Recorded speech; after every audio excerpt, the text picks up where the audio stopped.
Everyone, स्वागत है आप सबका आज के वीडियो लेक्चर के अंदर। तो हम पदार्थ विज्ञान में अब तक बेसिक इंट्रोडक्शन टू दी परीक्षा जो चैप्टर है पेपर 2 का, वो हमने कंप्लीट कर लिया है। तब उसी की सीक्वेंस में आगे बढ़ते हुए हम आज देखेंगे पदार्थ विज्ञान पेपर 2 का चैप्टर 2 जो है आप्तोपदेश। अभी तक हमको पता चला कि परीक्षा के अंदर 4 मेजर फैक्टर्स हम जो फॉलो करते हैं वो कौन कौन से होते हैं। आप्तोपदेश, प्रत्यक्ष, अनुमान और युक्ति। तो उनमें से इन चारों के बारे में हम डिटेल जो है इसी सीक्वेंस में देखेंगे। बट आज का जो ये पर्टिकुलर वीडियो है वो लेक्चर आप्तोपदेश के बारे में होने वाला है और आप्तोपदेश को बहुत अच्छे से बहुत इन डिटेल के अंदर हम डिस्कस करने वाले हैं। तो बिना किसी देरी के आज के वीडियो लेक्चर को शुरू करते हैं। तो जो आप्तोपदेश है यानी कि वो जो हमने 4 परीक्षा के भाव पढ़े थे उनमें से जो फर्स्ट हम पढ़ रहे हैं वो है आप्तोपदेश। एक्चुअली आप्तोपदेश क्या होता है कि जो हमारे गुरुज होते हैं, जो मैंने पिछले वीडियो में आपको एग्जांपल दिया था कि मान लो कि एक बुक पढ़ रहे हो आप, तो उस बुक को लिखने वाला हमारे लिए क्या है, वो आपता है, क्योंकि हम उसकी चीजों को फॉलो करते हैं, उसकी अंडरस्टैंडिंग को, उसकी रिसर्च को, इन सब को फॉलो करके हम नॉलेज को ग्रास्प करते हैं। ठीक है, तो अब हम इसको और डेप्थ के अंदर देखते हैं। तो क्या Ayurveda is first place to the आप्तोपदेश। आयुर्वेद के अंदर आप्तोपदेश को, चारों ही प्रमाण में से आप्तोपदेश को पहला मानते हैं। क्यों?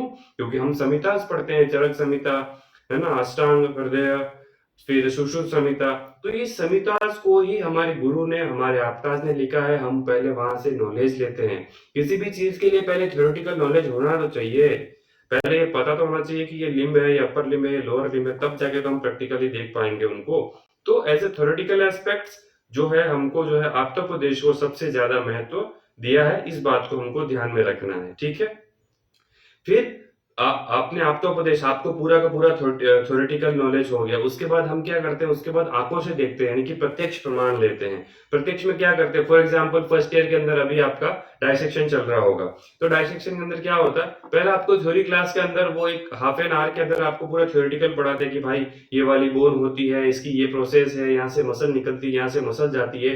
फिर साइमल्टेनियसली आपको फिर क्या करवाया जाता है, वहां पे डायसेक्शन करवाया जाता है। तो डायसेक्शन मतलब कि आपने प्रत्यक्ष अपनी आंखों से उन चीजों को देखा है। पहले आपने थ्योरेटिकल पढ़ा, वो क्या था, आप्तोपदेश। दूसरा, आपने आंखों से उन चीजों को देखा, वो है प्रत्यक्ष। और तीसरा, फ्यूचर में पेशेंट आया और उसको उस पर्टिकुलर प्लेस पे, फॉर एग्जांपल अगर अपर लिम्ब की आपने बोन पड़ी हुई थी, उसको उस पर्टिकुलर प्लेस पे फ्रैक्चर हो गया, तो आपको पता रहेगा कि हाँ भाई साहब, इस बोन की शाफ्ट के अंदर यहाँ पे ये प्रोसेस होती है, यहाँ से फ्रैक्चर हुआ, यहाँ से ये मसल जुड़ी हुई थी, इसको कैसे ठीक करना है। तो फिर आप वहां पे क्या लगाओगे, अनुमान और अपनी युक्ति लगाओगे। तो ये सारे प्रमाणास का इन जनरल के अंदर उनका एप्लीकेशन है।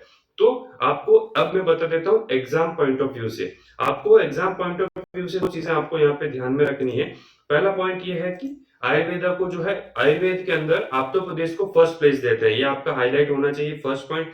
सेकंड पॉइंट ये है कि आपको इसे सीक्वेंशियली आपको पता होना चाहिए कि पहले आप्तोपदेश, फिर प्रत्यक्ष, फिर अनुमान और फिर युक्ति आता है। और इनके जो सिनोनिम्स है, सिनोनिम जानना मतलब क्यों जरूरी है, बिकॉज जब हम क्लासिकल टेक्स्ट पढ़ते हैं ना, तो बहुत जगह पे सेम चीज के आचार्य जो है सिनोनिम यूज करते हैं। तो सिनोनिम से एग्जाम में एमसीक्यू भी पूछे जाते हैं और कॉम्पिटिटिव एग्जाम के अंदर भी वहां पे कंफ्यूज करने के लिए दिया हुआ होता है। तो हमको इसके पर्याय कंपलसरी बाय हार्ट होने चाहिए। क्या है, आगम, आप्त वचन, आप्त वाक्य, ये तो आप तो देख के ही पता चल जाएगा। शब्द, ऐतिहासिक, शिष्ट, विबुद्ध, श्रुति, उपदेश।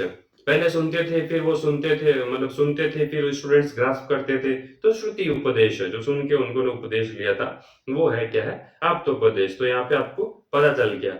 नेक्स्ट देखते हैं अब इसका एक्चुअल में डेफिनेशन क्या है। इसके अंदर मल्टीपल यहाँ पे जो है रेफरेंस मैंने लिए, ताकि आपको एक सेम चीज के बारे में अलग अलग ओपिनियन एक जगह पर ही मिल जाए। तो डेफिनेशन है, आप्तस्तु यथार्थ वक्ता, यानी कि ऐसा व्यक्ति, आपता वो व्यक्ति है जो एकदम करेक्टली ट्रूली चीजों को बताता है, यानी कि जो उसने ग्रास्प किया है उसके अंदर किसी भी प्रकार का कोई भी मिसअंडरस्टैंडिंग कुछ भी नहीं होता। ऑलवेज वो जो है क्या आपको ट्रुथ बताएगा। आप्तस्तु यथार्थ वक्ता, तत्र आप्तोपदेश नाम आप्तवचनम। आप्तोपदेश, आपतास के द्वारा दिया गया उपदेश, knowledge which is given by the आपतास इज नोन एज आप्तोपदेश। आप्तोपदेश नाम आप्तवचनम, आप्ता हि वितर्क स्मृति विभाग विदो निष्पत्ति आप्त दिनश्च तेषामेव गुणो योगाश्च वचनम तत्प्रमाणम। आचार्य चरक विमान स्थान में बहुत क्लियर कट बोलते हैं कि भाई साहब आप्तोपदेश कौन है, आप्तोपदेश की इतनी जरूरत क्या है। जब आप चरक विमान के 8वां अध्याय भी पढ़ोगे या 4था अध्याय भी पढ़ोगे, इन दोनों ही अध्याय के अंदर आपको वहां पे पता चलेगा इसका इंपॉर्टेंस। तो ये श्लोका का मीनिंग क्या निकलता है कि आप्तोपदेशस्य लक्षणम, आप्तोपदेश के लक्षण क्या होंगे, क्या है, तर्क तर्कहित, यानी कि उनको, मैंने पहले ही बोला कि उनको एकदम डाउटलेस और कंफर्म्ड नॉलेज होता है, उसके अंदर आप तर्क नहीं कर सकते, उसके अंदर आप कुछ भी तरीके का कोई संशय हो ही नहीं सकता। 100% pure knowledge, true knowledge, correct knowledge, this is अ तर्क, तर्क रहित। ठीक है, फिर आता है विभाग विदो, यानी कि डिस्टिंक्टिव नॉलेज, एकदम परफेक्ट पिन पॉइंट नॉलेज। निष्प्रीति, विदाउट एनी पर्सनल फाउंडनेस, मतलब जो आपदास होते थे ना, उनका पर्सनल कुछ नहीं होता था, हमेशा लोगों का कल्याण करना ही उनका मेन एम होता, मतलब होता है एज पर क्लासिकल टेक्स्ट, और ऐसे होता था। आज के टाइम पे तो चीजें बदल गई हैं ऑब्वियसली, है ना। नी उपस्ताप, यानी कि विदाउट एनी वरीज, उनको कुछ फर्क नहीं पड़ता भाई, जो चीज सच है, जो चीज ट्रू है, वैसी की वैसी आपके सामने लाके रख देंगे, उनको मतलब नहीं आपको बुरा लगे अच्छा लगे, आप मानो ना मानो, बट उनकी अंडरस्टैंडिंग वो आपको बता देंगे। तो ये है आप्तोपदेश के लक्षण। इसमें देखो एक एक लाइन का श्लोक है, अगर आपने याद कर लिया तो ठीक है, और यहाँ पे ये जो 4 सब पॉइंट्स हैं, इन सब पॉइंट को आप खाली इंग्लिश में भी लिखा तो भी होता है, ये श्लोका में याद करने को आपको रिकमेंड नहीं करता हूँ, खाली एक लाइन कर लेना। पहला कौन सा, आप्तस्तु यथार्थ वक्ता तत्र आप्तोपदेश नाम आप्त वचन, और तीसरा आप्तोपदेश नाम आप्तोवचनम। ये दोनों ही वैसे चरक विमान स्थान का, ये दोनों तो सेम ही हो गए, आगे की लाइन थोड़ी चेंज है। ठीक है, आगे बढ़े, आगे देखते हैं कि आपता के गुण क्या होना चाहिए। अगर भूपेंद्र सिंह भी आपता है तो आपता का गुण क्या होना चाहिए भाई साहब, आप किसी को आपता बोलो, अरे आपता है कौन, क्वालिटी क्या है आपता की, है ना, सवाल करते हैं ना हम लोग कि कौन है। तो देखो उसका आंसर भी आपको चरक सूत्र के 11वें अध्याय के अंदर मिल जाएगा, क्या है, रजस तमोभ्याम निर्मुक्तम तपो ज्ञान बलेन ये येषाम त्रिकाल ममलम ज्ञानम आव्यतम सदा आप्ता शिष्टा विबुधास्ते तेषाम वाक्य असंशयम सत्यम वक्षयन्ति ते कस्मात् सत्य निरस्तमः। श्लोका बहुत इंपॉर्टेंट है, श्लोका बहुत ब्यूटीफुल है, श्लोका की अंडरस्टैंडिंग बहुत अलग है, तो ये श्लोका आपको बाय हार्ट होना ही चाहिए। मैं एक बार फिर से, आप भी मेरे साथ इसको प्रोनाउंस करो, ताकि प्रोनाउंसिएशन जब क्लियर होगा तो श्लोका आपको कंपलसरी याद होगा। मैं हर वीडियो में बोलता हूँ, क्या है, रजस तमोभ्याम निर्मुक्तम तपो ज्ञान बलेन ये येषाम त्रिकाल ममलम ज्ञानम आव्यतम सदा आप्ता शिष्टा विबुधास्ते तेषां वाक्यम असंशयम सत्यम वक्षयन्ति ते कस्माद सत्यम निरस्तमा।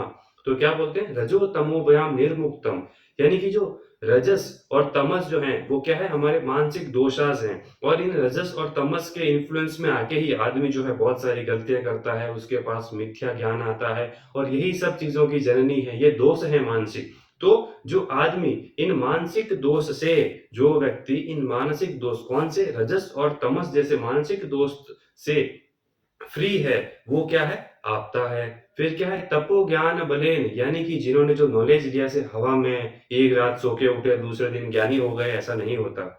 उन्होंने कठिन लगातार परिश्रम किया होता है, बहुत सारी चीजों पे भ्रमण किया होता है, एक्सपेरिमेंट की, रिसर्च की, बहुत से गुरु के पास गए, बहुत सी चीजें आंखों से देख के एनालाइज करके, बहुत से शास्त्रों का पाठ किया, उसके बाद उनको ज्ञान आता है, यानी कि तपो ज्ञान बलिन, तप के द्वारा उनको ज्ञान प्राप्त होता है।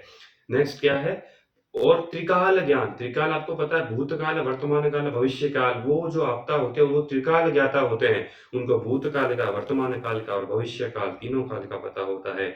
Always in possession of non defective understanding knowledge of the त्रिकाल, तीनों काल के बारे में उनको पता होता है। नेक्स्ट है वाक्यम असंशयम, डाउटलेस स्टेटमेंट, इतना तप करने के बाद, इतने ज्यादा डेप्थ में पढ़ने के बाद, इतना नॉलेज होने के बाद तो उनके ऊपर कोई डाउट होता ही नहीं, और उनके मुंह से निकला हुआ सिंगल स्टेटमेंट के अंदर भी कोई डाउट नहीं होता, तो डाउटलेस स्टेटमेंट।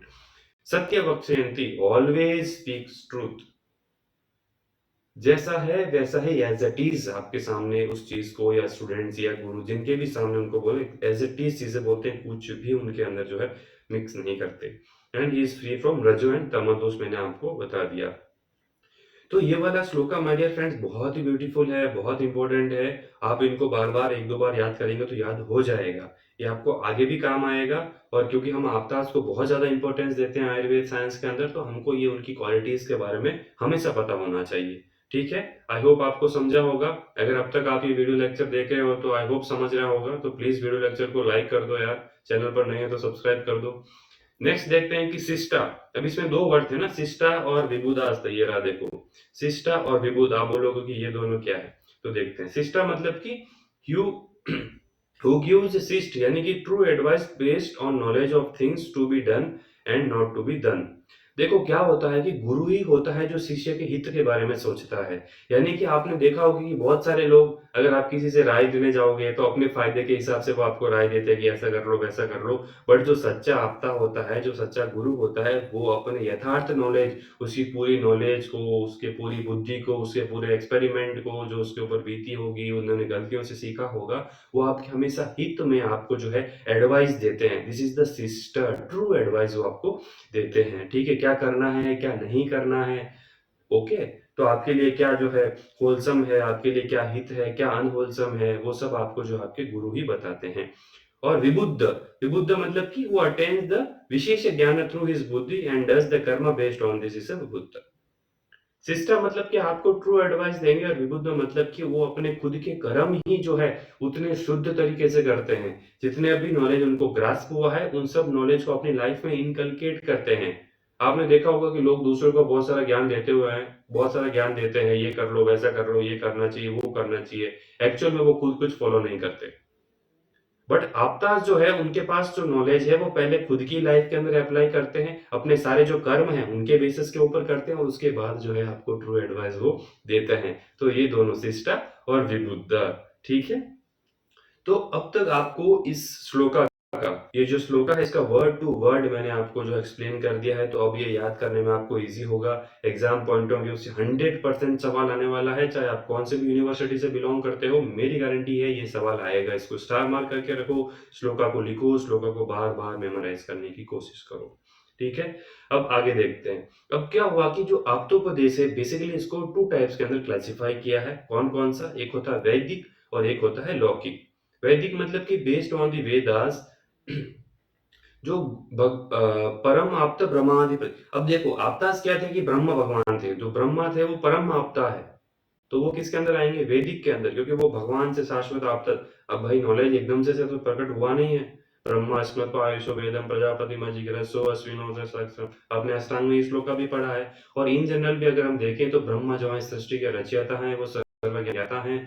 तो जो ब्रह्मा है वो क्या है? वैदिक आपदास के अंदर आते हैं। और लौकिक मतलब कि हम लोग, ह्यूमन लोग, तो जो रहते हैं ना, जो इस पृथ्वी पर हुए चरक हुए। अब चरक भगवान तो थे नहीं, चरक तो क्या होंगे? लौकिक आपदा के अंदर आएंगे। ठीक है, इन दोनों का मतलब ऐसा ही है। वैदिक में भगवान जो डिवाइन होते हैं, और लौकिक में जो ह्यूमन पुरुष होते हैं, वो सब यहाँ पे आते हैं। अब देखो आगम प्रमाण, आपने सिनोनिम भी देखा होगा। देखो मैं बताता, ये देखो आप्तोपदेश का पहला ही सिनोनिम हमने आगम पढ़ा था। तो ये आगम कहाँ से आया, चलो इसको देखते हैं। तो आचार्य सुश्रुत जो है वो आप्तोपदेश की जगह आगम वर्ड यूज करते हैं।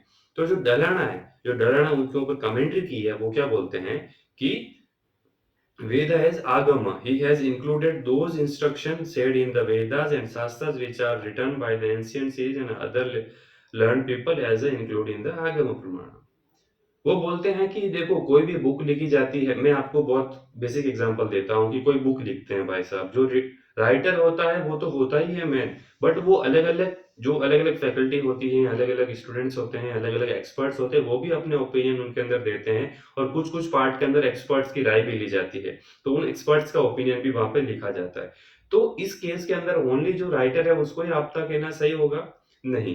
तो आचार्य सुश्रुत क्या बोलते हैं कि भाई साहब आगम, यानी कि एक साइंस को, साइंटिफिक साइंस और एक बुक को साइंटिफिक बनाने के लिए जो राइटर होता है, बट उस पर्टिकुलर चीज, उस पर्टिकुलर टॉपिक के अंदर जितने भी अपना इनपुट दिया है, और वो इनपुट एग्जैक्टली करेक्ट था, नॉलेज को बढ़ाने वाला था, वो सभी आगम के अंदर आता है। आगम यानी कि उन सब के जो है कंबाइंड नॉलेज से, उन कंबाइंड उनकी जो है नॉलेज से जो है हमको वो एक पर्टिकुलर नॉलेज मिलता है। तो वो उनको क्या उसको क्या बोले हैं आगम प्रमाण। ठीक है, तो आचार्य सुश्रुत ने आप्तोपदेश को आगम प्रमाण बोला है। ये आपकी नोटबुक के ऊपर इंडेक्स के अंदर लिखा हुआ होना चाहिए, हाइलाइटर से हाइलाइट किया हुआ होना चाहिए। Most important MCQ from all the aspects, from all the aspects. ठीक है, कंपलसरी करोगे? ओके, आगे देखते हैं। तो चक्रपाणी ने भी कमेंट्री कर दी भाई साहब सुश्रुत संहिता पे। वो क्या बोलते हैं, देखो कमेंट्री का मीनिंग भी आपको इतना डेप्थ के अंदर कहीं सुनने को नहीं वाला, और यूट्यूब पे और वो भी फ्री में बिल्कुल नहीं। तो इस नॉलेज को यूटिलाइज करो। आगमयति बोधयति सूक्ष्म विप्रकृष्ट अर्थान इति आगमः। आगम is that which enlighten or reveals the knowledge of minute and distant matters. It is free from defects. इनकी अंडरस्टैंडिंग ये है कि जो माइन्यूट से माइन्यूट रहने दो चीजें, बहुत सूक्ष्म रहने दो चीजें, उनका भी नॉलेज, यथार्थ नॉलेज जहां से मिलता है, उसीलिए उसको आगम बोलता है। तो आपता पुरुषास written works shared in the form of various तंत्रास शास्त्रास, दस आगम इज शेयर्ड एज आप्तोपदेश ओनली। लास्ट में कंक्लूजन यही निकल के आया। कंक्लूजन क्या था कि आपदाओं ने बुक लिखी, बस उस आपदाओं ने अपना सारा नॉलेज उनके अंदर दिया। उनके अंदर आपको छोटी से छोटी चीज से लेके बड़ी से बड़ी चीज का एकदम यथार्थ नॉलेज मिलता है, एकदम ट्रू नॉलेज मिलता है, इसलिए उसको जो है आगम प्रमाण कह दिया। इंपॉर्टेंट बात यहाँ पे यही याद रख लो आप फर्स्ट ईयर के लेवल पे कि आचार्य सुश्रुत ने आप्तोपदेश को आगम प्रमाण कह के बुलाया है। अब आगम क्यों कहा है, मैंने आपको डरहण की कमेंट्री और चक्रपाणी कमेंट्री दोनों कमेंट्री से अंडरस्टैंड करवा दिया है, तो आपको ये अच्छी तरीके से समझ में आ गया होगा। तो ये जो आज का वीडियो लेक्चर था, ये बेसिक इंट्रोडक्शन था आप्तोपदेश से। अब इसका नेक्स्ट पार्ट से हम शब्द स्टार्ट करेंगे, बहुत डिटेल के अंदर पढ़ाऊंगा, बहुत इंटरेस्टिंग करके हम इसको अंडरस्टैंड करेंगे। तो अब तक आपने हमारे बीएमएस टॉक के social media handles, BMS talk का टेलीग्राम चैनल और बीएमएस टॉक का व्हाट्सएप चैनल ज्वाइन नहीं किया तो प्लीज कर लो। मैं वहां पे बहुत जल्दी जो है नॉलेज से रिलेटेड कंटेंट, जो पीडीएफ्स की बुक्स रहती हैं या जो शॉर्ट नोट्स रहते हैं, वो सब वहां पे अपलोड करने वाला हूं। तो इन सब से जुड़ जाओ। और बीएमएस टॉक नाम से इंस्टाग्राम आईडी भी मैंने अभी ओपन कर दी है, तो उसको भी प्लीज फॉलो कर दो। तीनों के लिंक आपको नीचे डिस्क्रिप्शन में मिल जाएंगे। तो मेरा हमेशा से एम रहा है कि मैं एकदम फ्री ऑफ कॉस्ट और इन डेप्थ के अंदर नॉलेज यूट्यूब पर दूं। बस आपसे मुझे इतना ही चाहिए कि प्लीज अगर ये वीडियो लेक्चर्स आपको हेल्पफुल होते हैं तो उनको लाइक करो, चैनल को सब्सक्राइब करो और अपने फ्रेंड्स के साथ शेयर करो। बस आप उतना तो कर सकते हो, आपसे मैं कोई फीस नहीं ले रहा, बट उतना तो आप करोगे तो मेरे को मोटिवेशन मिलेगा नेक्स्ट वीडियो बनाने के लिए। ठीक है, बाकी मैं मिलूंगा आपको नेक्स्ट वीडियो के अंदर। तब तक के लिए keep watching BMS talk, keep smiling and keep studying.